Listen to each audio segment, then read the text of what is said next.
The story of O Susanna. In the year 1848, in the industrial city of Pittsburgh, Pennsylvania, a young white man named Stephen Foster sat at his wooden desk, dipping his quill into an inkwell. The flickering glow of the oil lamp cast long shadows on the paper as he tapped his fingers against the worn surface. A melody was already forming in his mind, a tune that would soon travel across America. Foster was just 22 years old, but he had already developed a reputation as a talented songwriter. He had a knack for creating catchy, memorable melodies, and he dreamed of writing music that people would sing in parlors, on riverboats, and across the vast American frontier. That night, he began crafting a song that would become one of his most famous works, O Susanna. A song born from minstrel shows. Music in the 19th century was shaped by a deeply troubling form of entertainment known as minstrel shows. These performances were wildly popular among white audiences, but they relied on degrading stereotypes of African Americans. White performers would paint their faces black with burned cork, exaggerate their lips, and dress in tattered clothing to play caricatures of enslaved black people. They would sing, dance, and act in ways that mocked black speech and culture. Foster was inspired by this growing trend, and like many other songwriters of his time, he wrote songs tailored for minstrel performances.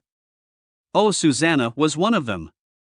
Though its melody was cheerful and upbeat, the lyrics painted an offensive picture, using exaggerated black dialect and references to slavery. One verse, which would later be erased from most versions of the song, contained a disturbing and racist line. "I jumped aboard the telegraph and traveled down the river. The electric fluid magnified and killed 500 niggers."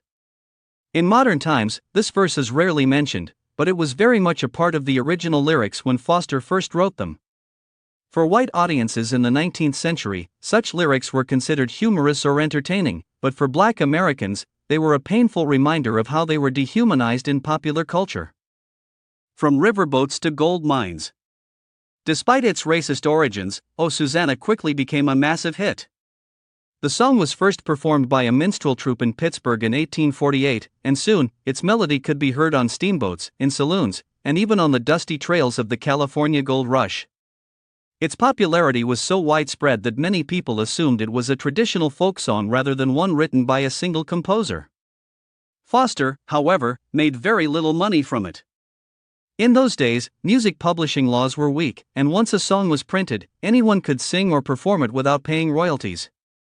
Stephen Foster's complicated legacy. As Foster's career grew, he began to distance himself from the crude humor of minstrel songs. By the 1850s, he attempted to write music that was more sentimental and sympathetic toward black people, including songs like My Old Kentucky Home and Old Black Joe. These songs, while still written from a white perspective, painted a more humanized, though still romanticized image of black life in the South. Foster never owned slaves and reportedly expressed some sympathy for abolition, but he never fully rejected minstrel music either.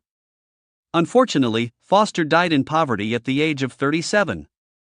Struggling with alcoholism and poor health, he was found in a New York boarding house with a severe head wound from a fall.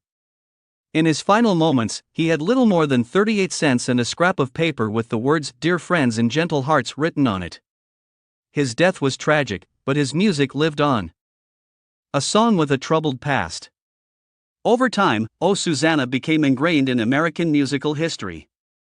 It was taught to children, played in classrooms, and even performed at national events.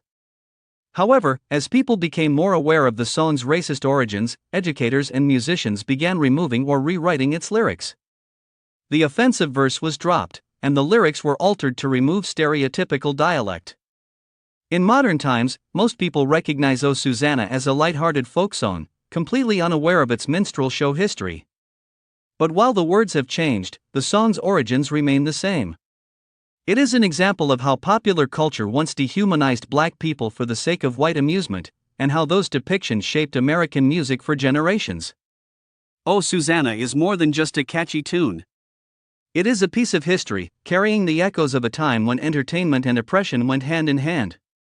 And for that reason, its story must not be forgotten.